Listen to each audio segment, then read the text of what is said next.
윤석열 대통령은 북한의 연이은 무력 도발과 관련해 핵을 통해 얻을 수 있는 것은 아무것도 없다고 비판했습니다.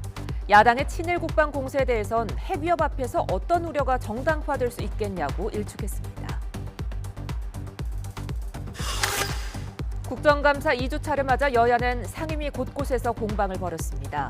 대통령실 유착 논란이 빚어졌던 감사원 국감에서 최재해 감사원장은 여러 우려가 있다는 점을 잘 알고 있다면서도 공정하게 감사했다고 말했습니다. 북한의 미사일 발사와 우크라이나 사태에 더해 금통위의 기준금리 인상이 확실시되면서 우리 금융시장이 크게 흔들렸습니다.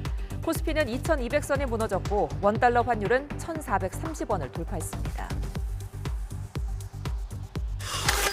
미국과 유럽연합 등 서방 국가들은 러시아의 대대적인 미사일 공습을 규탄하고 우크라이나에 대한 지원을 약속했습니다.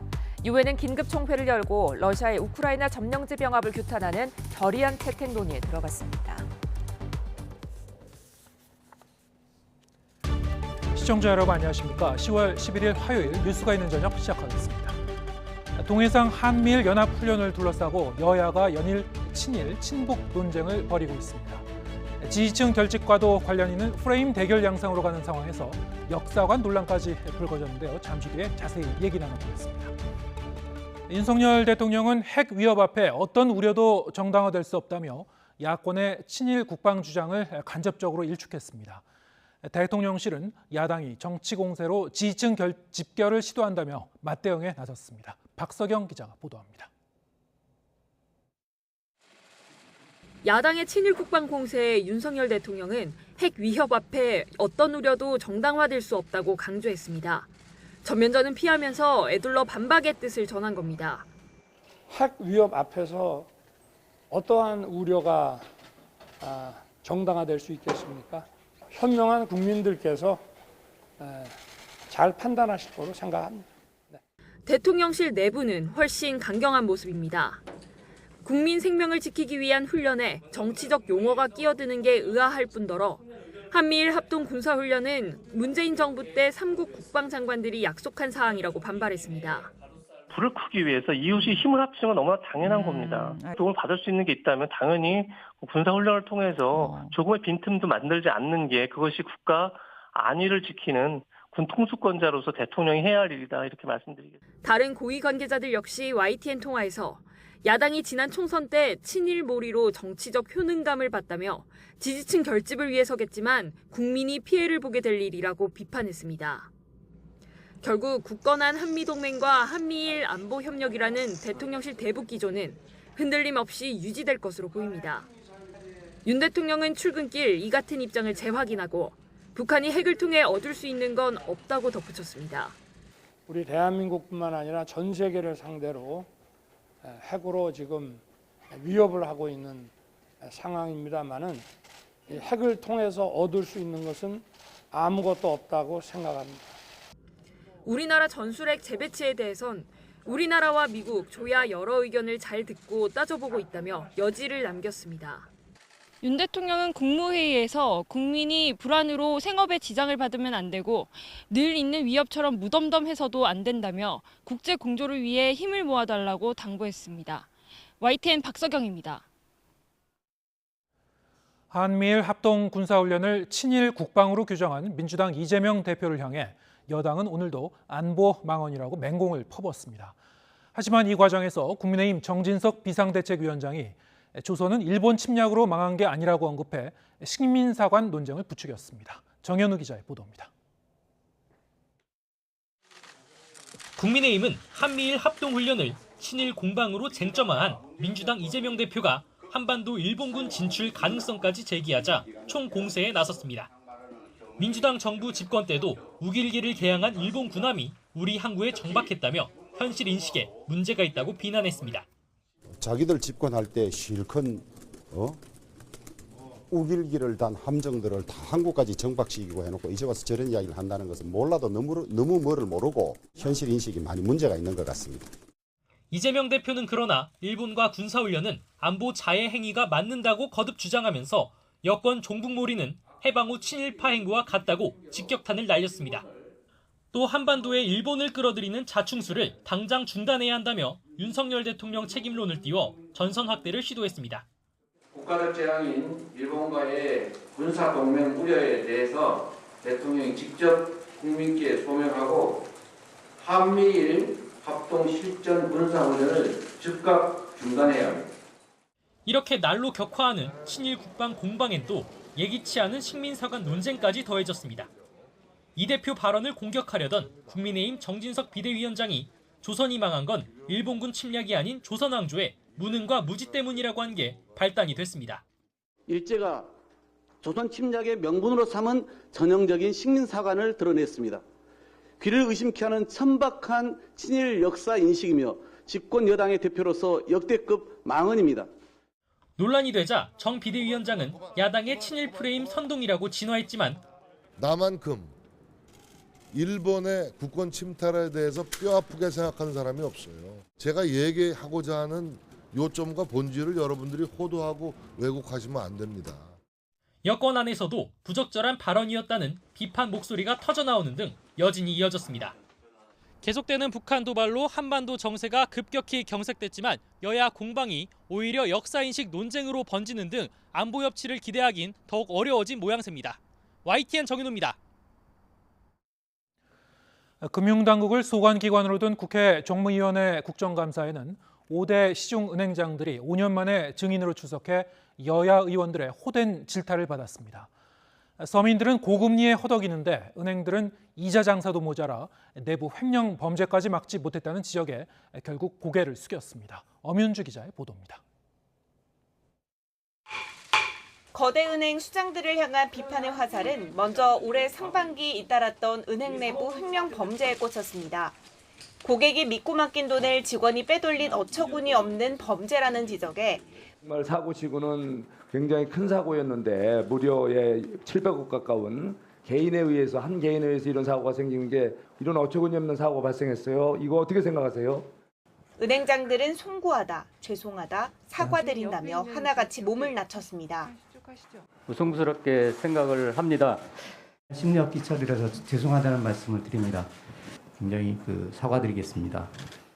천정부지로 치솟고 있는 금리에 빚을 낸 서민들은 고통받고 있는데 정작 은행들은 배를 불리고 있다는 비판도 빠지지 않았습니다. 예금 금리는 찔끔, 대출 금리는 대폭 올리면서 이자 장사를 하고 있다는 겁니다. 우리는 오히려 이자 수익으로 돈 장사해서 쉽게 돈을 벌고 미국의 은행들은 오히려 이자 수익이 아니라 다른 사업을 통해서 돈을 벌어요. 이 예금 금리는 정말 눈꽃만큼 올라가고 또 대출 금리는 진짜 한껏 올리고 이런 구조로 이제 손쉽게 장사한다는 비판이 있는데요. 정파를 가리지 않은 질타에 은행 수장들은 또 한 번 진땀을 빼야 했습니다. 이렇게 한 목소리로 은행을 몰아세웠던 여야는 정치 현안을 놓고는 다시 날을 세웠습니다.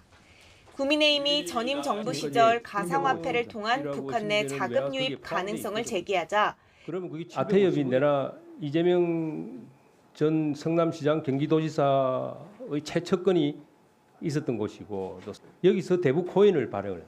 항상 언론 보도를 보면 북한으로 흘러가기 위한 우회 송금의 방법으로 대북 코인을 발행해서 줬다 하는 게 지금 이야기거든요. 민주당은 김건희 여사의 도이치모터스 주가 조작 의혹 사건을 꺼내들며 맞불을 놨습니다. 세력끼리 주식을 받는 우리가 얘기하는 통정거래까지 정황이 드러납니다. 혹시 금융감독원장이 파악하고 계십니까? 제가 기록을 보지 않고 사실 아시다시피 이제 수사 중인 사안에 대해서는 저희가 직접 조사를 안 했기 때문에. 이 밖에 문체위 국감에선 대통령실 이전에 따른 청와대 개방이, 과방위 국감에선 민주당 소속 정청래 위원장의 진행 방식이 여야 공방의 중심에 섰습니다. YTN 엄윤주입니다. 북한이 전술핵 운용부대 훈련을 처음으로 공개하며 언제 어디서든 핵을 쏠 수 있다고 과시했습니다. 향후 7차 핵실험의 초점도 단거리 미사일에 실을 수 있는 작고 가벼운 핵탄두 개발에 맞춰질 것으로 보입니다. 홍주혜 기자입니다. 북한은 지난달 말부터 이달 초순까지 이틀에 한 번꼴로 미사일을 쏜 목적이 전술핵 강화에 있다는 점을 분명히 했습니다. 7차례에 걸쳐 진행된 전술 핵 운용 부대들의 발사 훈련을 통하여 완전한 준비 태세에 있는 우리 국가 핵 전투 무력의 현실성과 전투적 효과성, 실전 능력이 남김없이 발휘됐습니다. 지난 4일 일본 열도를 넘긴 새 중거리 탄도미사일을 제외하면 대부분 남쪽 지역을 겨냥했다는 것도 숨기지 않았습니다. 남측의 비행장과 군사 지휘시설, 항구 등 구체적인 타격 목표를 명시했습니다.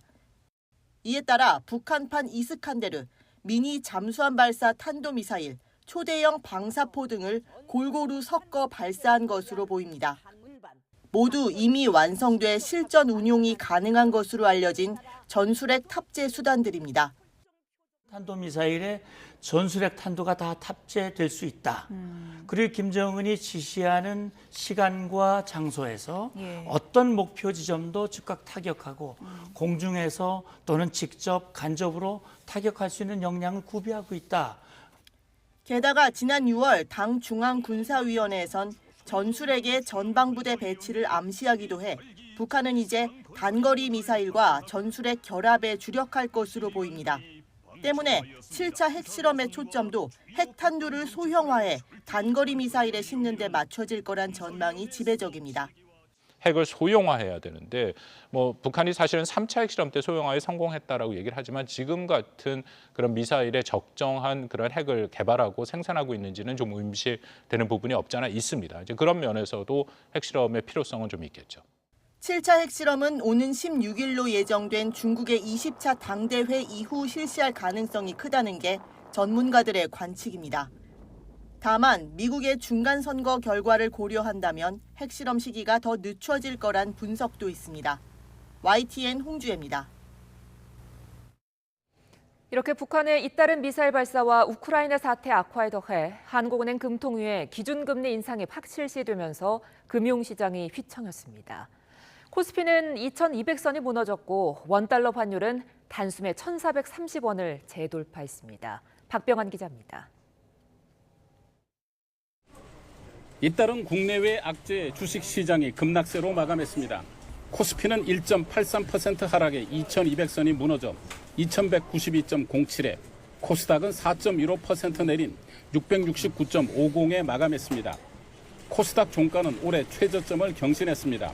원달러 환율은 무려 22.8원이 오른 1,435.2원에 마감했습니다. 환율 상승폭은 2년 7개월 만에 최대치입니다. 하루 앞으로 다가온 한국은행 금통위에서 0.5%포인트 기준금리 인상이 확실시되면서 주가 하락을 부추겼습니다. 주식시장에서 자금이 은행권으로 대거 빠져나가는 움직임을 보이고 있기 때문입니다. 미국 연중 관계자들이 잇따라 긴축 의지를 밝혀 환율은 추가 상승 가능성이 높습니다. 11월 연준의 강한 자이언트 스텝 우려가 지속됨에 따라서 현재 1,450원 수준까지는 터치할 것으로 열어놔야 될 것으로 생각이 되고 있습니다.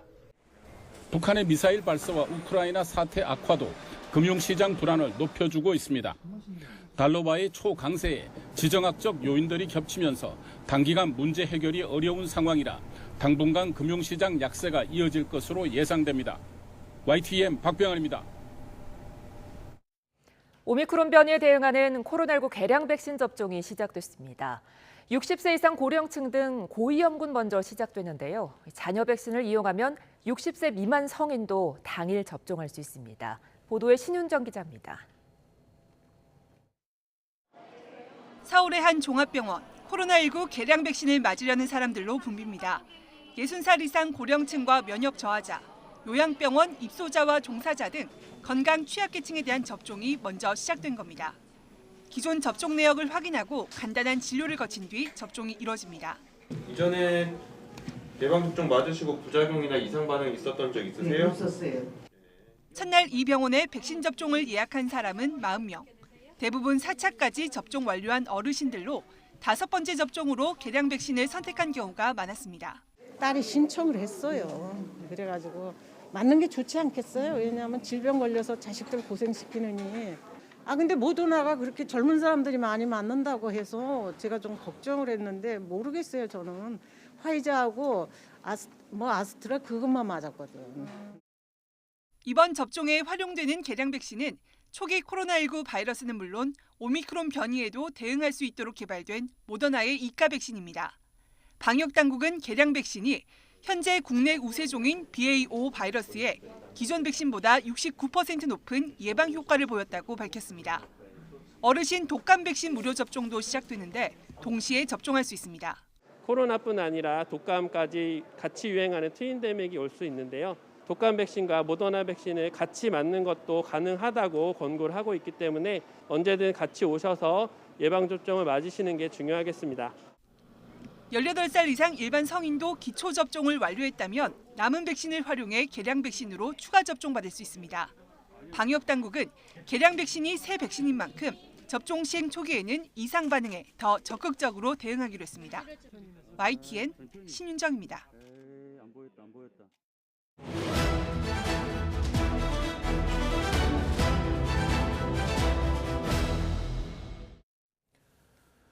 네, 정치가 있는 저녁 정가는 조혜진 국민의힘 의원 그리고 김영배 더불어민주당 의원과 함께 정치권 소식 다뤄보겠습니다. 어서 오세요. 예, 반갑습니다. 안녕하세요. 네. 오늘 국감 2주차였는데 감사원 국정감사는 뭐 예상대로 여야 간의 이제 격전의 장이 됐고요. 시작부터 이제 파행을 거듭했습니다. 오전에 단 하나의 질의도 하지 못했다고 하던데 어떻게 보셨습니까? 그게 오늘 법사위도 문제지만은 우리 국회의 고질병입니다. 제가 볼 때는. 그러니까 통상 상임위 회의가 시작할 때 네. 의사진행과 관련해서 꼭 필요할 때는 의사진행 발언을 할 수 있는데 우리 국회에서는 의사진행 발언이 국회 파행의 신호탄이 돼버려요.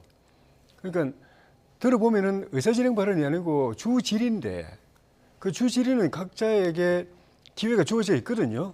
그런데 그걸 꼭 굳이 의사진행 발언 신청해가지고 의사진행과 관계없는 그 주질의를 하고 그 주질의는 되게 정쟁적 발언들입니다. 네. 그럼 이쪽에서 이야기하면 저쪽에서 또 받아치고 또 의사진행 발언을 얻어가지고 주질의를 하는 것 자체가 사실 일종의 반칙이거든요. 국회 룰에 어긋나는 거거든요. 그럼 전체적으로 분위기가 안 좋아집니다. 그래가지고 의사진행 발언 가지고 공방 벌이면서 파행되는 게 제일 많습니다. 그래서 저는 이해가 안 돼요. 저도 상임위원장 하면서 회의 진행도 해봤지만은 네. 할 이야기 있으면 주질의 시간 주거든요. 그때 이야기하면 되거든요. 그런데 굳이 룰을 어겨가면서 의사진행 발언을 얻어가지고 정치성 발언 그런 공격적 발언 해가지고 상대방 자극해가지고 저쪽에서도 또 맞받아치고 해서 아수라장 만들어 버리는 거. 이건 저는 우리 의원님들의 좀 소양의 문제라고 생각이 들어요. 아예 발언 기회를 안 주면 뭐 의사진행 발언이라도 얻어가지고 자기 할 말 한다고 뭐 핑계라도 할 수 있지만 그게 아니거든요. 기회 다 주는데도 굳이 의사진행 발언 얻어가지고 의사진행과 관계없는 정치적 발언하고 상대방 공격해가지고 맞받아치고 이번도 그렇게 해서 벌어진 거거든요. 그래서 이거는 사안에 대해서는 여야 간의 입장도 다를 수 있고 비판하고 싶은 것도 있고 공개하고 싶은 것도 있을 수 있어요. 그런데 그 사안 때문에 벌어진 게 아니라 의사진행 발언이라는 이런 그런 반칙적 의사진행 과정에서 벌어지는 거기 때문에 이거라도 생각 자체도 서로 틀리고 이렇게 격돌할 부분이 많은데 이런 룰까지도 어겨가면서 더 정복시키니까 국민들이 보기 싫어하는 그런 싸움, 정쟁 장면을 더 많이 보여주기 때문에 이거라도 저는 여야가 할 것 없이 룰을 지키는 그런 국회가 돼야 되겠다는 생각을 오늘 특히 더 법사위를 보면서 더 하게 됐습니다. 네, 감사원 국정감사는 이제 파행을 이제 거듭한 거에 대해서 이해가 잘 가지 않는다. 조 의원께서는 그렇게 말씀하셨는데 의사진행 발언은 이제 반칙이라고 말씀하셨어요. 왜 그렇게 의사진행 발언에 나서려고 하는 건가요? 그러니까 오늘 감사원 국정감사가 매우 주목을 받았던 건 두 가지 때문이잖아요. 네. 하나는 감사원이 명백하게 민간인 불법 사찰을 했다는 정황이 지금 확인이 됐단 말입니다. 그러니까 우선 예를 들어서 7,000명에 가까운 공공기관의 임원들이나 이런 분들을 2년치도 아니고 3년치도 아니고 2017년부터 무려 6년치 가까운 자료를 코레일을 이용했던 자료를 다 내놔라 했는데 오늘 또 확인된 게 뭐냐면 이 코로나 걸렸던 그 기록에 대해서 의료 기록이거든요. 이 민감한 개인정보인데 이것에 대해서도 전부 내놔라. 그 다음에 출입국 기록, 그러니까 외국에 나갔던 항공 기록들이나 이런 것들 다 내놔라. 이렇게 했단 말입니다. 그러니까 이거는 전무후무한 민간인 사찰을 아예 대놓고 감사원에서 한 것이거든요. 그러니까 이것에 대해서 감사원이 전혀 자료 제출도 안 할 뿐만 아니라 감사원장이 아까 답변하는 거 보면 어이가 없던데 자기는 잘 몰랐다 이렇게 얘기를 하고 있습니다. 그럼 도대체 그 자료를 그 많은 민간인들의 자료를 그렇게 많이 대량으로 내놓으라 이렇게 할 수 있는 게 감사원장 아니면 누구란 말입니까? 두 번째는 이제 대통령도 말씀하셨던 대로 감사원이 헌법기관으로서 독립기구이기 때문에 감사원의 대통령실이 이렇게 저렇게 업무 관여하는 것은 법적으로 안 맞다 이렇게 말씀하셨단 말입니다. 그런데 감사원 사무총장이라는 사람하고 대통령실의 국정기획수석이 문자를 주고받았는데 오늘 이탄희 의원 질문이나 이런 데 보면 유병호 사무총장이 전혀 답변을 못 하더라고요. 그러니까 이런 걸로 봤을 때 명백하게 기획사정 혹은 하명수사에 가까운 그런 조사를 감사원이 했다는 것에 대해서는 온 국민이 뻔히 아는 내용이란 말입니다. 그런데 모르쇠로 일관하고 자료도 내지 않고 감사원장은 심지어 아까 말씀드린 대로 확인해보지 못했다 이런 답변 태도를 가지고 정상적인 국정감사가 진행이 안 되는 거지 않습니까? 그러니까 이거는 대통령께서도 도스태핑에서 분명히 말씀하셨던 대로 감사원이 독립기관이고 헌법상 독립의 의무가 있기 때문에 대통령실이 이래라 저래라 했으면 큰일 나는 문제거든요. 이것에 대해서 국민들이 당연히 궁금해하고 야당으로서는 명명백백하게 밝혀야 될 책무가 있는 것이기 때문에 오늘 그런 내용을 가지고 사실은 여야가 격돌을 했는데 저는 도저히 이해가 안 되는 것이 여당 측에서도 감사원은 독립기구고 당연히 필요한 감사는 해야 되지 않느냐라고 얘기를 하고 있기 때문에 떳떳하다면 자료를 다 공개를 하고 제출을 하고 답변을 정정당당하게 하면 되는 것인데 왜 저렇게 숨길 게 많은지 모르겠어요. 그러니까 결국 파행이라는 건 한쪽에서 뭔가를 막기 때문에 파행이 되는 것 아닙니까? 야당은 자료를 제출하라, 그 다음에 공개하라, 답변을 제대로 해라 이렇게 이제 이야기를 하는 건데 그걸 안 하기 때문에 파행이 된 거 아닙니까? 그렇지 않고서는 파행될 이유가 없는 것이죠. 그러니까 국민들에게 좀 떳떳하게 저는 여당 측에서도 감사원이 저런 잘못된 행태에 대해서는 확인이 된다면 당연히 엄벌을 해야 되는 것이기 때문에 윤석열 정부의 정상적인 국정 운영과 민주주의를 위해서 저는 대승적으로 국정감사를 제대로 진행하는 게 옳다. 이제 그런 생각이 듭니다. 요구했었던 그 자료 자체가 공개가 거의 안 됐었고 그리고 그렇습니다. 답변도 모르쇠로 일관하고 있고 그래서 답답해서 이제 문제 제기를 하는 과정에서 이제 파행이 이루어진 것이다. 이렇게 그러니까 예를 들어 볼게요. 네. 지금 이제 김재남 원자력 안전재단 네. 이사장의 그 민간인 시절의 자료에 대해서 요구를 했었다는 거잖아요. 네. 그런데 추가로 확인이 된 게 강정구 원자력 병원 상임감사의 경우도 청와대에 근무를 예전에 했었거든요.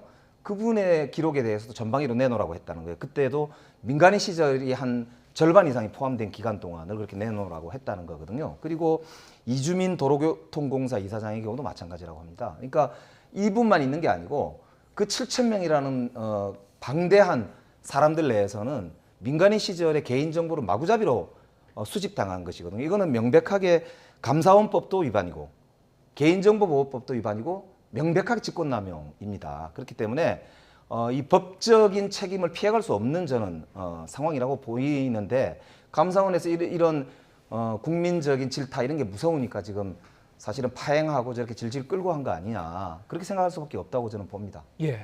그러다가 이제 오후 들어서 본격 질의가 시작이 됐는데요. 여야가 역시 이제 문재인 전 대통령에 대한 조사를 놓고 치열한 공방을 벌였습니다. 주요 내용 듣고 이야기 계속 이어가겠습니다. 7천여 명의 공직자들을 이렇게 국세청 내역, 그다음에 질병 내역, 그다음에 기타 소득 내역, 그다음에 열차 이용 내역, 또 뭐가 더 있을지 모르겠습니다. 이렇게 탈탈 털어서 이게 한 경우가 지금까지 감사원 역사 속에 있었습니까? 그 감사원이 이번 해수부 공무원 피살 사건 감사와 관련해서 감사 개시 그리고 감사 진행 상황에 대해서 대통령실에 보고한 바 있습니까? 없습니다. 그 문 대통령 서면 조사하겠다고 미리 보고한 사실이 있습니까? 그런 사실이 없다고 알고 있습니다. 네. 여야의 입장이 한쪽은 하명 감사다, 한쪽은 정당한 절차를 거친 거다. 사실 이제 지난주부터 계속 되고 있습니다만 오늘 이제 국감까지 보더라도 이 논점이 이게 좀 진전되는 바가 없는 것 같아요. 계속 좀 평행선을 달리고 있는 것 같습니다. 어떻게 보셨습니까? 그 잘못한 거에 대해서는 그 야당이 문제 제기를 할 수 있죠. 네. 그런데 제가 여러 차례 말씀드렸지만은 이재명 사법 리스크를 안고 있는 이재명 대표가 되면서 이재명 대표 사수하기에 당이 올인하고 또 국회 운영, 특히 이제 정기국회, 국정감사, 앞으로 이제 예산 부반도 그렇게 될 텐데 이게 다 그쪽에 묶여가지고 극단적인 대치 국면으로 가고 그러다 보니까 이런 정부를 공격하고 또 옥죄고 힘을 빼기 위해서 사실관계 자체도 왜곡하거나 정폭, 과장하고 조그마한 뭐 그 절차적인 문제도 그냥 실패했다, 뭐 참사다, 뭐 국기문란이다 이런 거 그냥 바로바로 그냥 이야기를 해버려요. 그러니까 지금 우리가 지켜봤지만은 박홍근 원내대표 같은 경우는 대통령 취임한 지 2달밖에 안 됐는데 벌써 탄핵 이야기를 했습니다. 국회 대표연설을 하면서. 그 다음에 국정조사 이야기하고 석 달 만에 또 특검 이야기하고 또 장관 또 그 해임 결의안 또 통과시키고 뭐 하나 절차적으로 좀 문제가 있으면은 이거는 참사라고 이야기해버리고 아예 그냥 단어 자체가 엄청 인플레이션 돼가지고 그냥 단계도 없어요. 바로바로 그냥 이번에 감사원 사무총장하고 청와대 수석이 문자 주고받은 거 그것도 질문 아마 그 수석의 문자는 없었기 때문에 알 수는 없지만 아마 무슨 질문을 했던 것 같은데 질문에 대해서 내일 보도자료 나갑니다라고 이야기한 거 가지고 두 사람을 구속 수사해야 된다고 그래요, 민주당이. 그 수사 대상도 아니고 조사 대상, 심지어 조사 대상도 저는 아닌 건데 좀 오늘 그 국회에서 질의했지만은 일상적인 그 소통이다라고 이야기했듯이 일상적인 소통인데 그건 조사 대상도 아닌데 수사를 하라고 바로 그것도 구속 수사를 해라고 해버려요. 그러니까 이게 단계가 없어요. 바로 그냥 울트라로 나가버립니다. 그러니까 그렇게 하면은 지금 정부가 대통령이 아무것도 할 수가 없습니다. 하는 것마다 다 그냥 구속해야 될 일이고 다 장관 잘라야 될 일이고 다 대통령 물러나야 될 일이고 뭘 하겠습니까? 그게 다 저는 이재명 리스트 때문에 이재명을 사법 리스트를 이런 식으로 정치적으로 정권을 갖다가 무력화시키고 주저앉혀가지고 그걸 막는 그 전략에서 출발했다고 보거든요. 그래서 민주당을 위해서도 이거는 불행한 겁니다. 국회가 완전히 식물이 돼버리잖아요. 마비가 돼버리잖아요. 정치가 사라져버리잖아요. 그래서 좀 전에 말씀하신 그것도 사실 하명수사라고 그러는데 그거 가지고 하명수사라고 그러려면 문재인 대통령은 대놓고 대통령께서 직접 4대강 감사하라고 지시를 하셨잖아요. 나중에 감사위원도 헌법에 분명히 감사원장이 감사위원을 추천하게 돼 있는데 대통령이 추천하면서 이 사람 추천에 올리라고 지시를 했잖아요. 그 문자 요거 사실과 확인하는 문자 하나 주고받은 까지 구속 수사를 해야 되면 대통령이 직접 4대강 수사하라고 감사하러 지시하고 이런 사람 감사원장으로 임명하라고 자기 권한도 아닌데 한 거는 그럼 무슨 죄로 다스려야 됩니까 그러면? 민주당이 그렇게 울트라로 나가면요 그보다 더 나쁜 더 심한 짓을 한 분은 자동적으로 극형이 가는 거예요. 극형으로 가버리는 거예요. 그러니까 그렇게 하시면 안 돼요. 네. 근데 이게 이제 출발이 그런 거거든요. 그러니까 이게 감사원이 이례적으로 전 정부에 대해서 전방위적인 감사를 실시하는 데다가 그 감사의 내용이나 방법이나 이런 게 너무너무 이례적이고 아까 이제 보셨지만 개인정보를 그냥 마구잡이로 수집을 하고 포렌식도 마구잡이로 하면서 불법적인 이제 과정, 절차, 내용 이런 이제 감사를 진행을 하고 있기 때문에 문제가 이제 된 것인데 그게 가만히 보니까 감사원 사무총장이라는 사람이 대통령실에 국정기획수석하고 문자를 주고받았단 말입니다. 저는 청와대 민정비서관을 했거든요. 감사원은 전통적으로 민정수석실하고 이제 파트너입니다. 그게 왜 그러냐면은 이관섭 국정기획수석은 처음에 정책기획수석으로 임명을 받았었는데 이름을 국정기획수석으로 바꿨잖아요. 왜냐하면 현재 대통령실이 축소한다 그래가지고 정책실을 싹 없앴었단 말입니다. 그러다가 정책이 도저히 이제 모니터링이 안 되니까 정책기획수석을 신설했다가 이름을 국정기획수석으로 바꾼 것이잖아요. 감사원 입장에서는 국정기획수석, 즉 정책실은 감사의 대상이에요. 왜냐하면 그 정책이라고 하는 것을 제대로 하는지 이를 감사하는 대상이 정책실이거든요. 다만 이제 대통령 산하로 감사원이 형식적으로 되어 있기 때문에 대통령과의 기본적인 소통이나 업무 연락을 위해서는 민정비서관실을 통해서 그동안은 기본적인 걸 했어요. 그럼 지금 대통령실은 그게 공직기강 비서관실이라고 보이거든요. 공직기강 비서관실을 통해서 감사원장이 필요한 행정적 연락을 했다고 하면 저는 그거는 일견 뭐 그럴 수 있다고 생각합니다. 그런데 아무런 상관이 없는 데다가 오히려 감사원의 직무 대상, 즉 감사의 대상이 되는 국정기획수석에게 관련해서 보도자료가 나가고 또 나가고 이 아주 이 비속어 비슷한 말을 썼잖아요. 진짜 제가 감사원 사무총장이 그런 말을 써서 되는지 모르겠지만 아주 이 얕잡아 보면서 말도 안 되는 소리 한다는 식의 이제 보도 자료를 배포한다는 보고를 했습니다. 그걸로 볼 때 얼마나 가까운 관계면은 그런 식의 표현을 가진 문자를 줬겠어요. 그러니까 저는 누가 보더라도 저 문자는 아주 여러 번 소통하고 있고 국정기획수석하고 내밀하게 뭔가를 의논하는 사이구나라는 걸 금방 알 수 있는 문자입니다. 그렇기 때문에 저는 만약에 유병호 사무총장과 이관섭 수석이 떳떳하시다면 지금 감사원이 뻑하면 하는 게 포렌식입니다. 본인 휴대폰을 까서 문자와 SNS 전체를 공개를 하면 됩니다. 그래서 이관섭 수석하고 우리는 떳떳합니다. 정상적인 업무 관계입니다. 아무런 그런 소위 기획 사정, 하명 수사하고 전혀 관계가 없습니다라는 걸 스스로 증명하면 될 문제거든요. 그런데 거기에 대해서는 이런 방법 없고 아까도 우리 보시면 알겠지만 이탄희 의원 등의 질문에는 오히려 버벅거리면서 답변을 못한단 말입니다. 그러니까 이런 모습이 국민들이 볼 때는 아무리 봐도 이상하다는 거죠. 그러니까 여당에서도 무조건 아니라고 하지 말고 물론 야당이 이제 공세를 하면서 말이 이제 아까 말씀하신 대로 국민들 보시기에 혹은 여당이 보시기에 마음에 안 드는 부분이 있을 수도 있습니다. 그런 부분은 조정해 나가기로 하더라도 지금 현재 국민들의 어떤 감정으로 보면은 아니 떳떳하다면 감사원이 남들은 그렇게 닥달하고 엄청나게 조사를 하면서 스스로에게 제기되는 문제에 대해서는 저렇게 그냥 모르쇠로 일관하고 국정감사가 파행될 정도로 저렇게 대응을 해서 되겠느냐 이 말이에요. 그래서 저는 다시 한번 촉구하지만 대통령실과 감사원이 스스로 결자해지 하시기 바랍니다. 아니면 정말로 큰 문제가 생길 거라는 걸 분명히 경고를 합니다. 예, 알겠습니다. 사실 이 문제는 지금 지난주에 이어 이번 주도 계속되고 있는 그 논쟁이고 두 분의 말씀 들어보더라도 팽팽히 이제 대립하고 있기 때문에 저희가 한 30분 더 논의를 하더라도 끝이 안 날 것 같습니다. 그래서 다음 주제로 좀 넘어가도록 하겠습니다. 한미일 합동 훈련을 둘러싸고 지금 여야의 이른바 이제 친일 공방의 수위가 또 높아지고 있죠. 자, 윤석열 대통령이 이제 출근길에 이와 관련한 그 발언을 오늘 했습니다.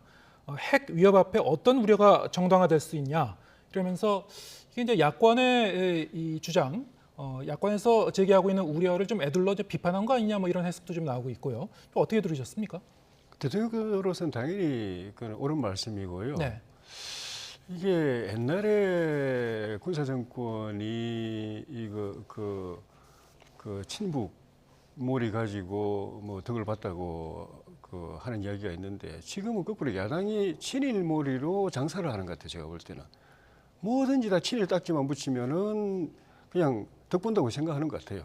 그러니까 이제는 그게 도를 넘어가지고 국민들도 사실 지난번에 그 위안부 합의 파기하고 그다음에 김용공 그 판결 나고 하면서 그 한일 관계가 얼어붙을 때 민주당이 대통령부터 앞서서 가지고 청와대 민정수석까지 정권의 실세들이 앞서 가지고 죽창가 부르면서 반일 선동 몰이하고 기록에도 민주당 내부 문건에도 반일 캠페인이 선거에 도움된다라고 이야기를 했던 것처럼 전략적으로 그렇게 해서 덕을 봤어요.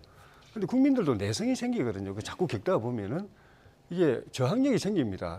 그 자꾸 똑같은 약도 자꾸 먹으면은 약효가 떨어지듯이 이제 점점 안 통하니까 이제 이재명 대표는 아예 극단적으로 가는 것 같아요. 안보까지도 국방까지도 친일 국방이란 말까지 이제 그다 더 붙이고 있어요. 아니 나라 지키고 국민의 생명 안전을 지키는데 친일 반일이 어디 있습니까? 그 숭고한 그게 그 자체가 가장 최종적인 가치고 가장 숭고한 가치인데.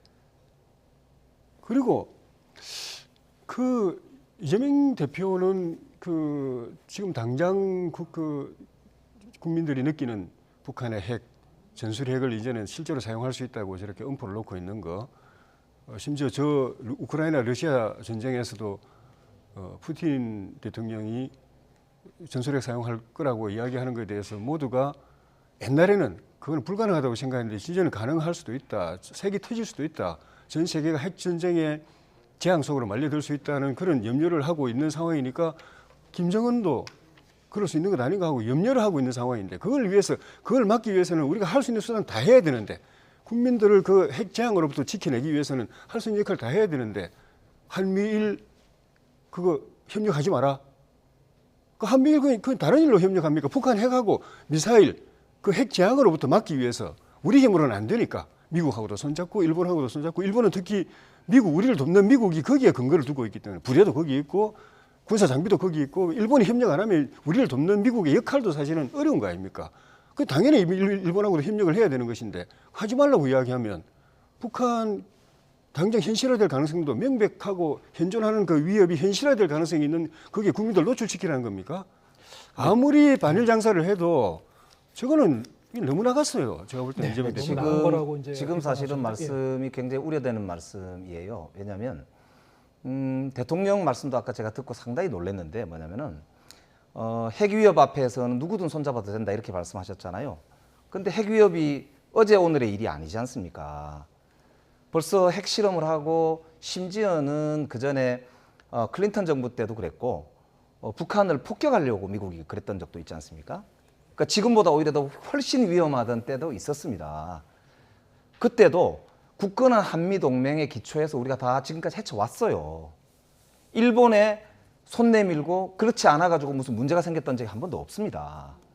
지금 윤석열 대통령의 저 인식은 이미 일본하고 군사협력을 하려고 딱 정해놓고 핑계를 찾는 거라고밖에 볼 수가 없습니다. 그러니까 지난번 미국 가서도 기시다 총리가 만나자 소리도 안 하는데 억지로 찾아가서 일본 유엔 대표부가 있는 건물에서 가서 국기도 걸지도 못하고 앉아가지고 그 기시다 총리는 그거를 간담회라고 표현했지 정상회담이라고도 하지 않았지 않습니까? 이런 굴종적 자세를 도대체 왜 보이는지 이해할 수가 없습니다. 그러니까 사실 윤석열 정부의 심각한 게 김태효 안보 1차장은 자위대 한반도 개입을 주장하는 사람이잖아요. 윤덕민 주일대사는 전범기업의 자산에 매각하는 걸 반대했습니다. 대통령실은 광복절 날 일본의 신사 참배에 대해서 관습이다라고 얘기했어요. 그리고 문체부 장관은 심지어 청와대 총독부 관저를 복원하겠다고까지 얘기했습니다. 하나만 더 보태지면 지금 을사오적이라는 이야기가 나올 판입니다. 이게 한일 관계는 정말 우리가 역사적으로 식민 잔재가 전혀 청산되지 않은 상태이기 때문에 정말 특수한 관계로서 우리 민족의 감정뿐만 아니라 그동안 우리 한반도 주변에 우리 한반도의 운명을 개척해 나가는데 대한민국이 어떤 전략을 쓸 거냐의 핵심적 고민 중에 하나였고 그렇기 때문에 역대 보수 정부들도 여러 고민들이 있었지만 결국 일본하고는 군사협력을 못한 것입니다. 이명박 정부 때 그걸 추진하다가 그때 정말 이명박 정부 엄청나게 타격을 받지 않습니까? 지금 김태효 차장 이런 분들이 전부 이명박 정부 때 그거 추진하던 분들이에요. 그게 다시 다 지금 들어와서 지금 윤석열 정부의 중심을 잡으면서 다시 이런 일이 벌어지고 있는데 정말 많은 국민들이 우려하고 있습니다. 이 문제는 정말 그냥 친북 몰이 이렇게 해가지고 피해갈 문제가 아닙니다. 그렇기 때문에 이건 한반도의 운명의 주인으로서의 우리 대한민국 정부가 중심을 잡고 굳건한 한미동맹의 기초에서 우리 운명을 스스로 헤쳐나가는 그런 결기를 저는 보여야 된다. 이걸 말씀을 드리고 싶어요. 예, 알겠습니다. 한일 군사 협력은 이번에 하는 게 아니고요. 이미 해왔습니다. 네. 정보 협력도 해왔고 우리 북한 핵 미사일을 탐지하고 대처하고 삼축 체인 같은 걸 운영하고 하는 데는 우리 정부만으로는 안 돼요. 미국 정부도 얻어야 되고 일본도 이지스함을 비롯해서 탐지 능력이 우리가 갖지 못한 걸 갖고 있기 때문에 그까지 받아야 대처를 정확하게 할 수 있는 것이고 그런 협력도 해왔지만 무엇보다도 한미동맹은 일본이라는 존재가 없으면 작동이 안 됩니다. 우리를 좀 전에 말씀드렸지만 우리를 돕는 미군 해군, 미군 공군들이 일본에 기지가 있어요. 아니 그건 그렇지 않습니다. 일본이 그 협력을 만약에 못하게 한다고 한다면 우리는 미국 도움도 받을 수 없는 거예요. 그래서 문재인 대통령 때도 한일 간의 군사협력이 있었어요. 그래서 한미일 국방장관 협의에 의해서 문재인 대통령 때 그 합의에 의해서 한미일 군사 합동훈련이 있었던 겁니다. 그게 있었는데 제가 자료를 보여드릴게요. 그다음 있었는데 그 뒤에 그 문재인 정부의 죽창가 부르면서 반일을 하면서 이 협력 관계가 완전히 무너지고 와야 되는 상황이니까 그 반면에 북한의 핵 위협은 고도화되고 현존하는 위협으로 다가오고 있고 하니까 빨리 이런 한미일 협력 관계 그걸 통해서 한미 동맹 더 강화하는 작업을 하지 않으면은 큰일 날 상황이 됐기 때문에 대통령이 그렇게까지 한 거죠. 한일 관계를 정상화시키기 위해서, 복원시키기 위해서. 그거를 문재인 때는 한일 협력 안 했다, 군사 협력 안 했다 하고 우리만 하는 것처럼 이야기하는 거는 그건 정말 왜곡입니다. 만약 그렇게 했다면 그건 정말 위선이고 기만이죠. 예, 30초만 좀 더 드리겠습니다. 보시면 한미일 국방장관이 회담을 했어요. 그런데요. 이게 보면은 각자가 자기 해역에서 했던 정보 교류입니다. 지금처럼 미사일 대응 훈련을 직접 한 게 아닙니다. 그리고 독도 그렇게 가까운 곳에서 한 것도 아니고요. 이거는 명백하게 한미일 군사 협력이라는 이름하에 일본 자위대를 군대로 인정하는 아주 위험천만한 일본의 개입을 정당화시켜주는 것이 전형적인 일본의 입장에 선 그런 이제 해석이거든요. 그렇기 때문에 저는 친일 이야기 안 나올 수가 없습니다. 그렇기 때문에 알겠습니다. 이거에 대해서는 우리 온 국민들이 정말 걱정하고 있다. 이 말씀을 꼭 드립니다. 저는 이재명 대표가 좀 뭐 시간이 없어서 말씀 못 드리지만 정말 중요한 건데 이재명 대표나 민주당이 반미를 약간 변질시켜가지고 반일로 지금 몰아가고 있는 것 아닌가. 실제로 반미를 이야기하고 싶은데 그걸 대놓고 이야기 못하니까 반일해서 옛날 갈건 이론이라는 것도 있지만 일본하고 우리가 관계 끊어지면 사실 미국하고 관계도 끊어진다는 것이 학계의 그 이론입니다. 그래서 약한 고리인 한일 관계를 끊어가지고 결국 한미 관계도 끊으려고 하는 것 아닌가 하는 그런 알겠습니다. 염려예요. 제가 뭐 질문을 몇 개 많이 안 드렸는데도 이제 20몇 분이 이제 훌쩍 지나갔네요. 그만큼 이 여야 간의 이제 첨예한 이제 의견 대립을 이제 확인할 수 있었던 것 같습니다. 오늘 말씀 여기까지 듣겠습니다. 조혜진 국민의힘 의원 그리고 김영배 더불어민주당 의원과 함께했습니다. 고맙습니다. 고맙습니다.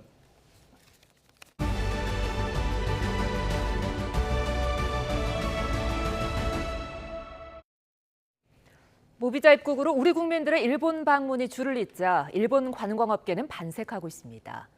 이와는 달리 일본은 정부 차원에서 국내 여행을 지원하고 나서 우리나라 방문이 이전 수준을 회복하기까지는 시간이 더 걸릴 전망입니다. 도쿄 이경화 특파원입니다. 일본의 관문 나리타 공항. 비자 없이 일본에 올 수 있게 된 첫날 세계 각지에서 온 외국인들로 붐빕니다.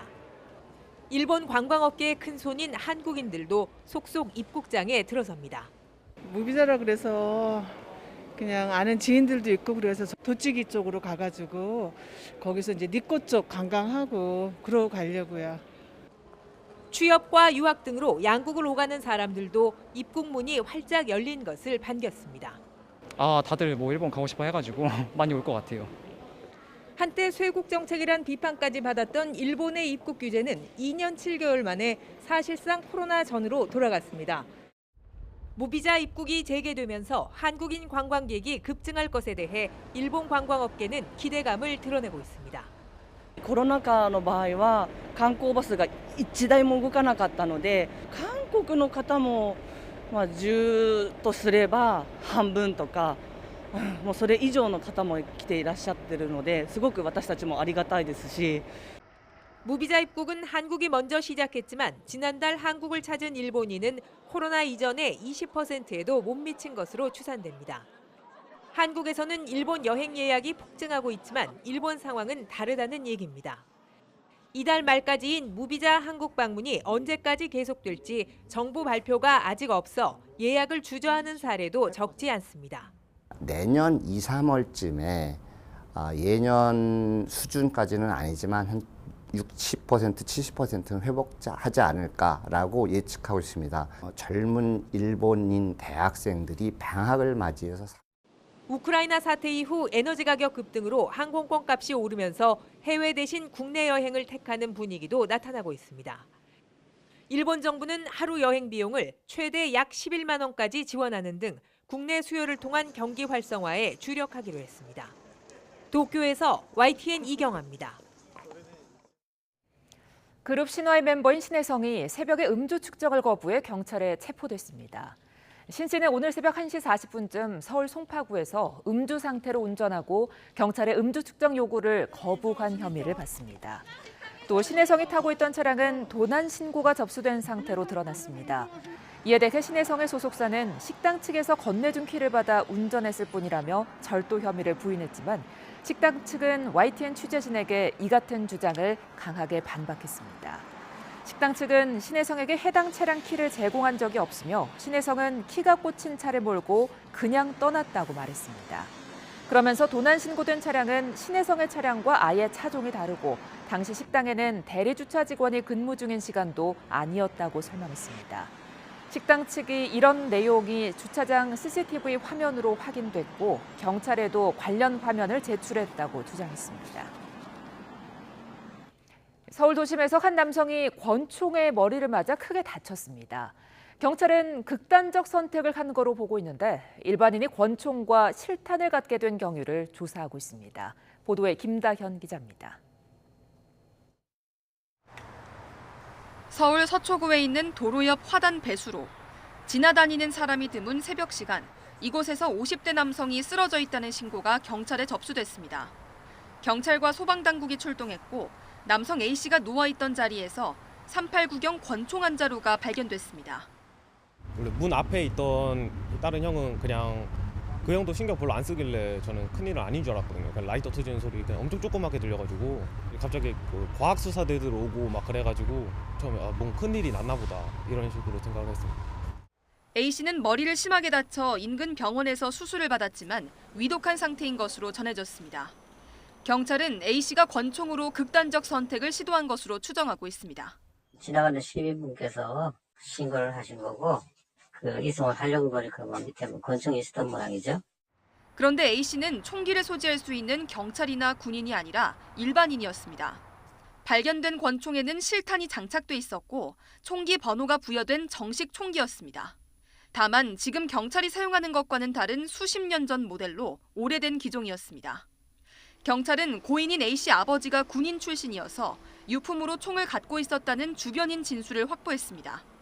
다만 이런 진술이 사실이더라도 A씨가 총기를 소지하거나 사용하는 건 불법입니다. 경찰은 과거 자료에서 총기 번호를 찾아 대조해보며 구체적인 총기 입수 경위를 파악하고 있습니다. YTN 김다현입니다. 최근 국내에서 일하고 있는 외국인 노동자 사이에 신종 마약이 퍼지고 있습니다. 태국에서 밀반입된 야바라는 합성 마약인데요. 공격성이 커지고 심각한 정신장애를 일으킬 수 있습니다. 보도에 홍성욱 기자입니다. 한적한 농촌마을 주택. 잠시 뒤 집안에서 뛰어나오는 이들을 경찰이 체포합니다. 태국 국적 외국인 노동자 34살 A씨 일당. 각종 환각산분을 혼합한 태국산 마약, 이른바 야바를 동료 외국인 노동자들에게 판매하러 온 겁니다. 경찰에 붙잡힌 외국인 노동자는 모두 65명. 모두 태국 국적 불법 체류자들로 이 가운데 마약 공급책과 판매책 등 14명은 구속됐습니다. 단순 투약한 40여 명은 불구속 상태로 출입국 사무소에 인계해 강제 추방됐습니다.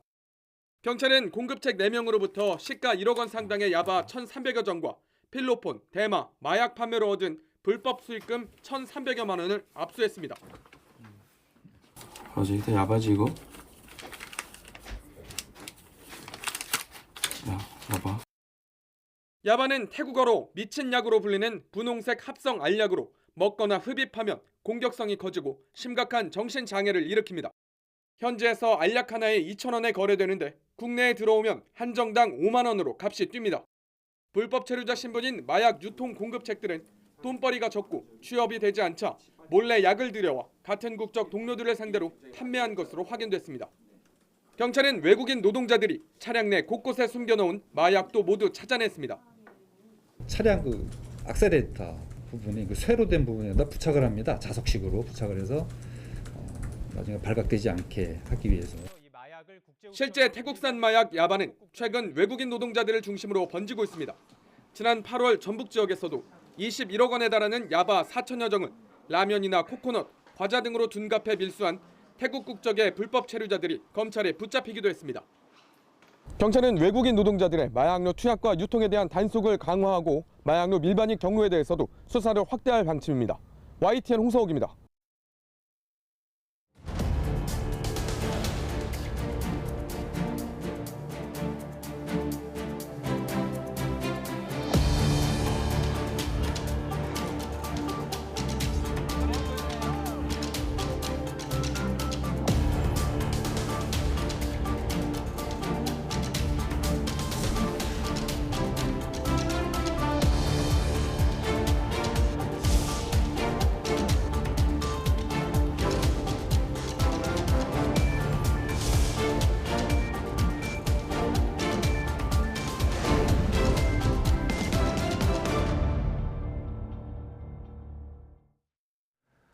크림대교 폭발에 자극받은 러시아가 전격적으로 보복 타격을 감행한 뒤 우크라이나와 러시아가 서로 추가 경고를 날리면서 확전 우려가 커지고 있습니다.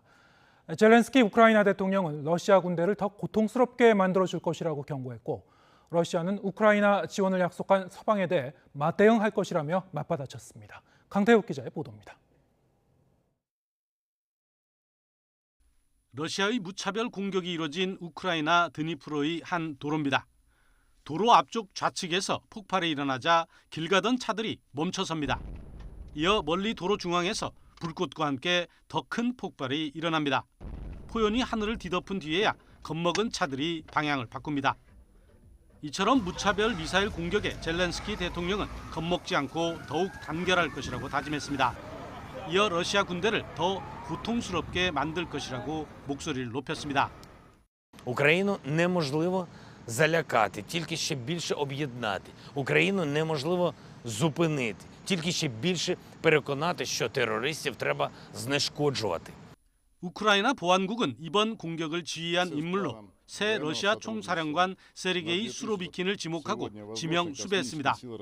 미국과 유럽 등 서방은 한 목소리로 무차별적인 공격을 비난하며 우크라이나에 대한 지원을 다시 확인했습니다. 이에 대해 러시아는 목표로 정한 주요 시설을 정밀 타격했다고 강조했습니다. 무차별 공격이 아님을 강변한 겁니다. Сегодня российскими войсками нанесен массированный удар высокоточным оружием большой дальности по объектам систем военного управления, связи и энергетики Украины. Цель удара достигнута. Все назначенные объекты поражены. 그러면서 서방의 지원에 대해서는 이른바 참을 수 없는 레드라인에 근접했다며 맞대응할 것이라고 경고했습니다. 서방 언론은 위태로운 상황에 처한 푸틴이 예기치 못한 목표물에 공격을 가하는 등 확전 가능성이 커지고 있다는 전망을 내놓고 있습니다. YTN 강태욱입니다. 네, 그러면 이렇게 다시 격화되고 있는 우크라이나 전쟁 상황에 대해서 우크라이나 출신인 올레나 슈겔 한국 외대 교수 연결해서 자세한 얘기 나눠보겠습니다. 안녕하세요, 교수님. 네, 안녕하십니까. 올레나 슈겔입니다. 네, 어제에 이어서 오늘도 우크라이나 전역에 미사일 공습 경보가 발령이 됐습니다. 이렇게 네네. 뉴스를 통해서 듣는 내용 외에도 혹시 고국에 있는 가족이나 지인들로부터 소식은 들으신 게 없는지도 이제 궁금한데요. 지금 우크라이나의 피해 상황 어떻게 듣고 계신가요? 물론 이제 우크라이나는 저희 부모님은 지금 해외로避難 가셨지만 부모님 말고 다른 가족들은 우크라이나 곳곳에서 다양한 지역에서 이제 남아 있고요. 친구들도 많이 남아 있어서 매일 연락을 주고받으면서 제가 항상 연락을 해서 우선 살아있냐라는 질문부터 정말 이렇게 좀 어이가 없는 질문인데 다들 살아있는지 물어보곤 합니다. 네. 네.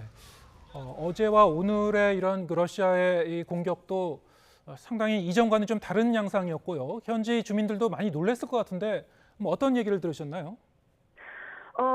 우선은 이번에는 키이우를 포함해서 굉장히 많은 지역들이 공격을 받고 있는데요.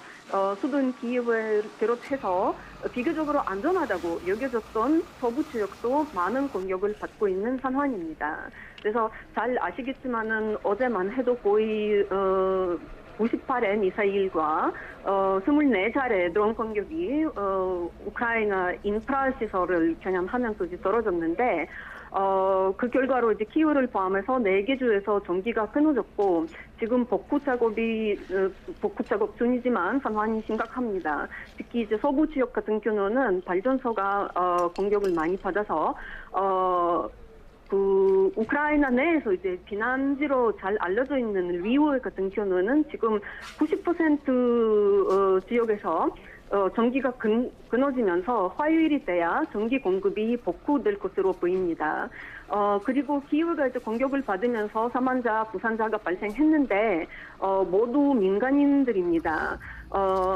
그 아까 뉴스에서도 그 얘기를 하셨지만 이 공격은 출근 시간에 이루어졌기 때문에 굉장히 많은 인명 피해가 있었고요. 이제 친구들이랑 얘기를 하니까 또 이제 사진으로도 보고 친구들이 보낸 영상도 보니까 제가 다니던 대학교 바로 앞에서 미사일이 떨어져가지고 정말 제가 매일 다녔던 길거리 그리고 학교 앞 건원에서 이제 미사일이 떨어진 땅구멍이 이제 보였는데 그런 사진을 볼 때는 정말 말로 할 수 없는 그런 심정이었죠. 그래서 저희 집 앞에서도 지금 미사일이 떨어졌고 이렇게 제가 다녔던 대학교 앞에서 미사일이 떨어졌는데 그게 이제 그 과정에서는 너무 많은 민간인들이 고통을 받고 있는 게 정말 용납할 수 없는 그런 상황이죠. 네. 지금 말씀하신 대로 이번 그 러시아 공격이 이 사회 기반 시설뿐만 아니라 도심의 또 민간인 거주 지역이나 아니면은 외국 대사관이나 아니면 정부 청사 부근까지도 이제 표적으로 삼은 것 같은데요. 그래서 인명 피해가 특히 컸습니다. 러시아의 네네. 그런 그 공격 의도는 어디에 있다고 보시는지요? 우선은 일부 사람들은 이번 공격은 크림판도 다리 그 대교 폭파에 대한 보복이라고 얘기를 하시기도 하는데 저는 아니라고 봅니다. 이번 공격은 하루 이틀 만에 준비된 게 아니라 이게 굉장히 예전부터 준비되어 있었던 것으로 보이고요. 우선은 잘 아시겠지만 최근 우크라이나군이 이제 반격하면서 꽤 많은 우크라이나 영토를 달아냈었죠.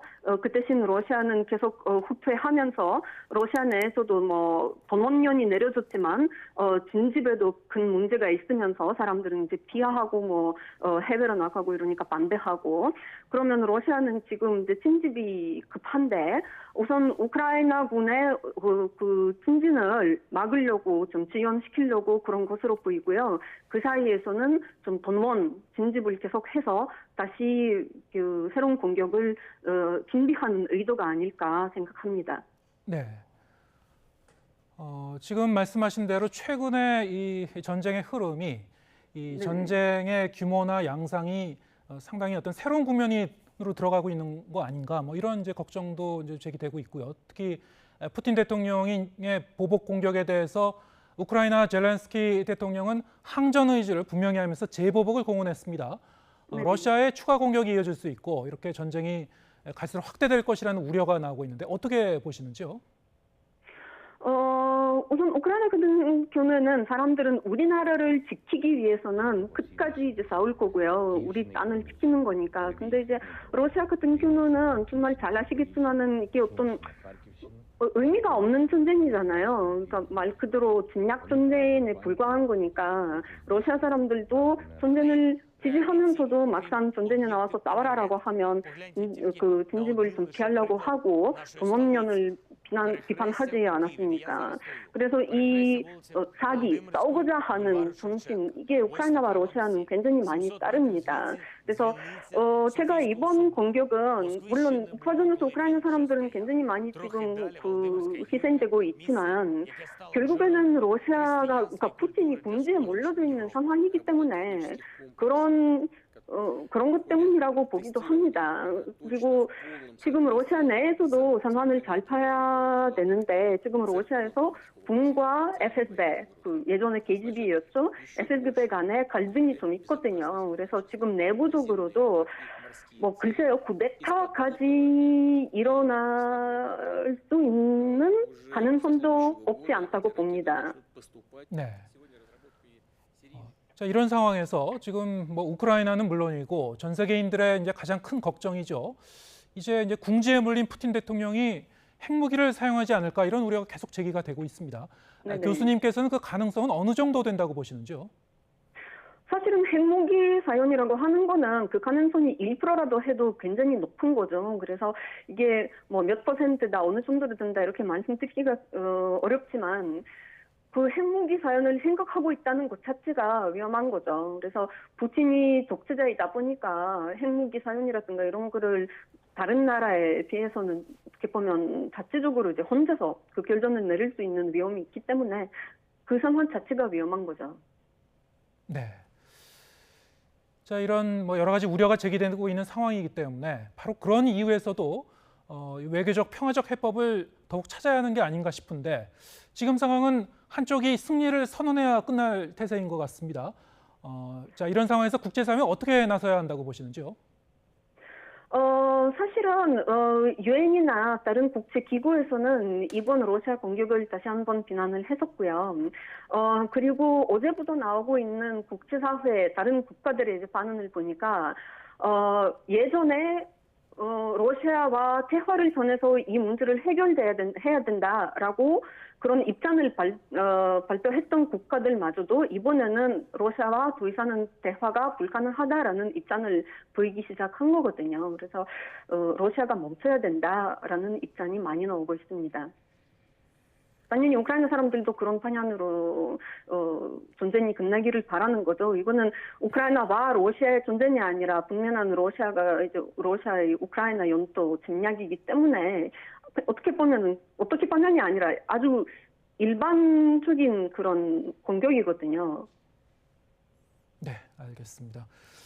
자, 지금 뭐 우크라이나를 비롯해서 현재 고통은 뭐 말할 것도 없고요. 뭐 전 세계에 미치는 파장도 계속 커지고 있는데 뭐 전쟁은 더 장기화될 가능성이 커지고 있고 모두 함께 이제 피해를 좀 최소화할 수 있는 방법이 뭔지 같이 고민해 봐야 될 것 같습니다. 우크라이나 출신인 올레나 슈에겔 한국 외대 교수와 함께했습니다. 고맙습니다. 네, 감사합니다.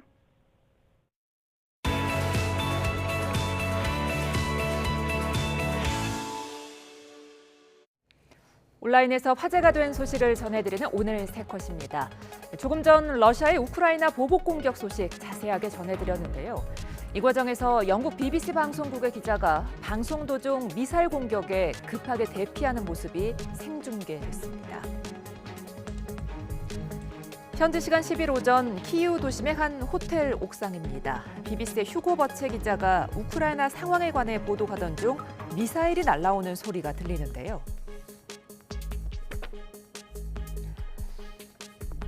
네, 기자가 잠시 멈칫하고 뒤를 돌아보다가 폭발음에 놀라 자리를 피합니다. 큰 폭발음과 당시 긴박했던 상황이 생생하게 느껴지죠. 약 1시간 뒤 대피소에서 다시 방송을 진행한 기자는 미사일이 호텔과 매우 가까운 건물을 폭격했다며 시민들이 큰 충격을 받았다고 상황을 전했는데요. 민가를 향한 러시아의 무차별 공격에 누리꾼들은 안타까움과 분노를 감추지 못했습니다. 히잡을 제대로 쓰지 않았다는 이유로 경찰에 구금돼 조사를 받던 이란 여성 아미니가 의문사한 뒤 곳곳에서 반정부 시위가 격화하고 있다는 소식 전해드렸는데요. 시위에 참여했던 젊은 여성들이 잇따라 숨져 이란 시민들의 분노가 커지고 있습니다. 지난달 20일 이란 수도 테헤란에서 열린 히잡 반대 시위. 여기에 참가해 아미니의 죽음에 항의했던 17살 여성 니카가 시위 당일 실종됐는데요. 이로부터 열흘 뒤 이란 당국이 운영하는 안치소에서 숨진 채 발견됐습니다. 또 16살 사리나도 지난달 23일 열린 시위에 참여한 뒤 숨졌습니다. 이렇게 젊은 여성들이 잇따라 숨지자 전국에서 여성들이 히잡을 벗어던지며 정부 타도를 외치고 나섰는데요. 국제인권단체들은 지난달 이후 반정부 시위로 이미 150명 이상이 숨졌다고 집계하고 있지만 이란 군부는 폭동 가담자들을 무자비하게 진압하라는 명령을 내려 우려가 커지고 있습니다. 미국에선 무게가 1.1톤이 넘는 어마어마한 크기의 호박이 수확됐습니다. 미국 신기록이라고 하는데요. 화면 함께 보시죠. 신데렐라의 호박마차가 이 정도 크기였을까요? 정말 엄청난 크기의 호박. 지난 10일 하프문베이에서 열린 세계 호박 경연에 참가한 호박인데요. 미네소타의 원예교사인 트래비스 진저가 출품한 것으로 무게가 무려 1,161kg으로 1위를 차지했습니다. 기존 1,158kg이었던 미국 호박 기록을 갈아치우며 단숨에 1위에 올랐는데요. 하지만 지난해 이탈리아 농부가 생산한 1,225kg의 세계 기록에는 64kg 못 미쳤습니다. 지금까지 오늘 새 컷이었습니다. 네, 갑자기 기온이 뚝 떨어지면서 마치 초겨울 같은 날씨가 찾아왔습니다. 내일 아침은 기온이 더 내려가면서 곳곳에 얼음과 서리가 관측되는 곳이 많을 것으로 보입니다. 김진두 기자가 보도합니다. 첫눈이 내렸던 강원 산강 고지대는 기온이 영하권으로 뚝 떨어졌습니다. 설악산이 영하 4.8도, 향로봉도 영하 2.9도를 기록했고 철원군 임남면은 영하권에 머물렀습니다. 도심 지역도 마치 초겨울을 연상케 했습니다. 서울 기온이 7.4도로 올가을 들어 가장 낮았고 체감온도는 영상 5도 아래 머물렀습니다. 비를 내렸던 저기압 후면의 찬 공기가 북서풍에 의해 한반도로 유입되면서 평년보다 4도 안팎 낮은 기온을 보이며 추운 날씨를 보였습니다. 밤 사이에는 기온이 더 내려가겠습니다. 대관령 기온이 영하권으로 떨어지는 것을 비롯해 철원 2도, 서울 7도 등 전국이 올가을 들어 가장 낮은 기온을 보이겠습니다. 곳곳에 얼음이 관측되고 서리가 내리는 곳이 많을 것으로 보입니다. 하지만 때이른 초겨울 추위는 오래가지 못하고 낮부터는 풀리겠습니다. 16.4도에 머물렀던 서울 낮 기온이 21도까지 오르면서 예년 기온을 회복할 것으로 전망됩니다. 기상청은 이후 완연한 가을 날씨가 이어지겠지만 다음 주 초반에 기온이 크게 떨어지면서 초겨울 추위가 또 찾아올 것으로 전망했습니다. YTN 김민두입니다.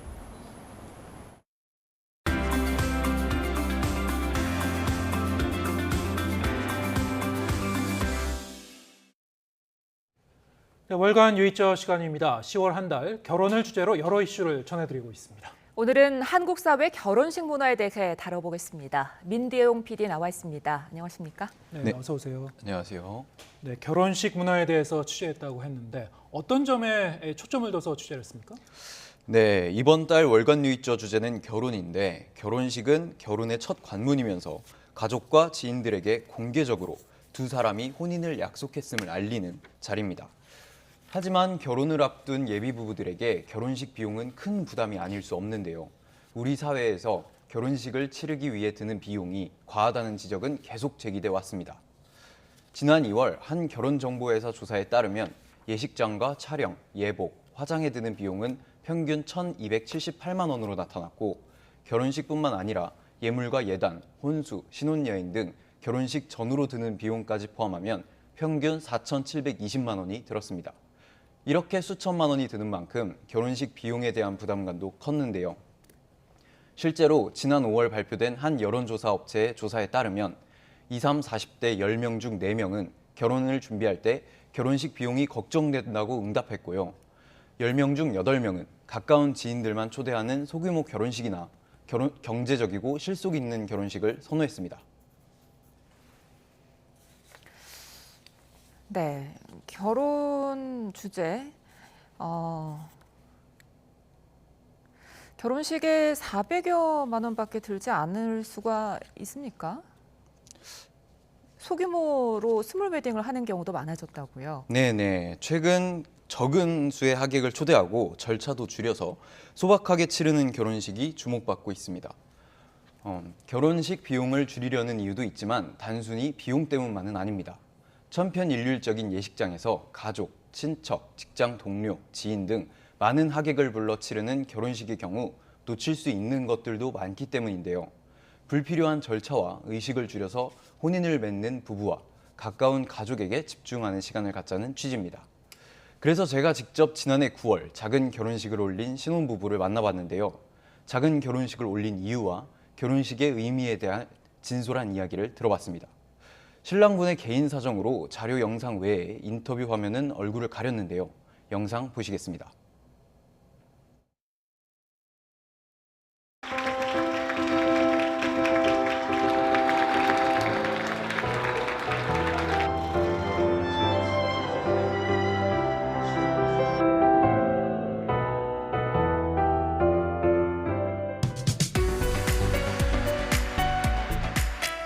생략할 거는 생략을 해도 된다고 생각을 하는 것 같아요. 저도 그냥 기본적인 것만 좀 다 갖춰지면은 좀 더 뺄 수 있는 건 최대한 좀 빼는 게 맞다고 생각합니다. 둘이 좋자고 하는 결혼인데 그런 형식적인 절차를 밟는 게 조금 그렇게 해야 되나? 이런 생각이 들어요. 여기저기 사람 모여가지고 뭐 북적거리야 뭐 다 옛날 얘기지. 지금 이제 시대가 많이 바뀌었잖아. 안녕하세요. 저희는 작년 9월 남들보다 조금 작은 결혼식을 올린 이제 오늘 400일 된 고경민이라고 합니다. Life gives me twos, I'll play an ace. Show me some clues and I'm on the case.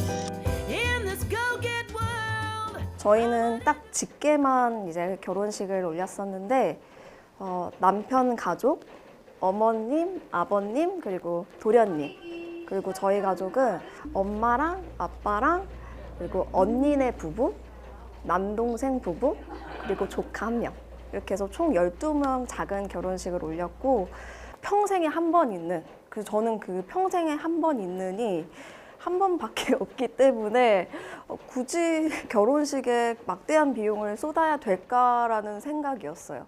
다른 사람들이 하는 결혼식을 비하하려는 건 아니지만 좀 워낙 정신없고 찍고 나가고 이런 결혼식보다는 조금 작더라도 되게 소중한 추억을 만들고 또 즐겁게 기억을 남길 수 있는 그런 결혼식을 올려보자 해가지고 와이프랑. 결혼식에 사용한 비용은 412만 1,200원.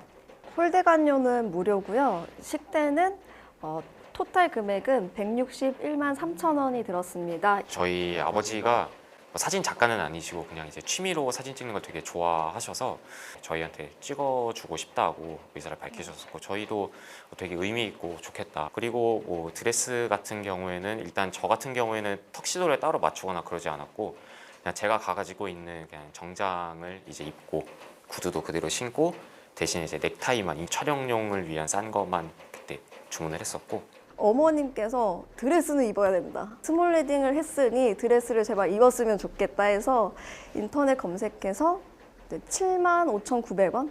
75,900원짜리 흰색 드레스를 주문해가지고 입었습니다.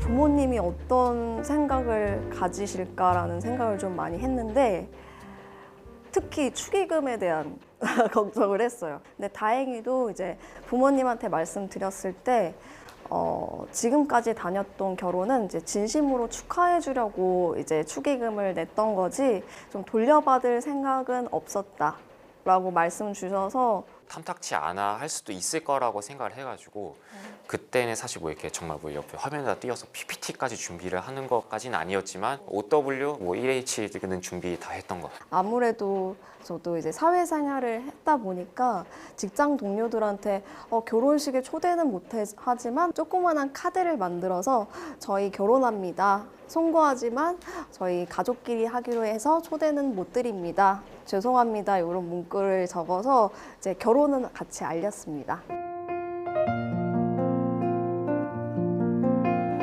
결혼식은 부부가 된 첫 추억이다. 이제 좋은 결혼식으로 인해 추억으로 시작해서 앞으로 저희 이제 부부로서 더 많은 추억을 쌓아갈 수 있는 그 첫 시작인 것 같아요. 저희는 그렇게 일반 예식보다 적은 비용을 들이고도 저희는 저희 둘도 정말 재밌었고 가족분들도 정말 재미있는 결혼식을 잘했고 비용이랑 행복이랑은 비례하지 않는다는 걸 말씀드리면서 준비하실 때 그런 거 생각 안 하시고 준비하는 것도 좋을 거라고 생각해요. 앞으로도 우리 건강하고 즐겁고 친구처럼 평생을 같이 함께 했으면 좋겠어. 사랑해. 네, 지금 들어보니까 결혼식 비용으로 400여만 원밖에 들지 않았다고 그랬는데 실제로 이렇게 쉽지는 않았을 것 같아요. 네, 이렇게 예비 부부가 작은 결혼식을 올리고 싶어도 현실적으로 쉽지 않은 경우가 많습니다.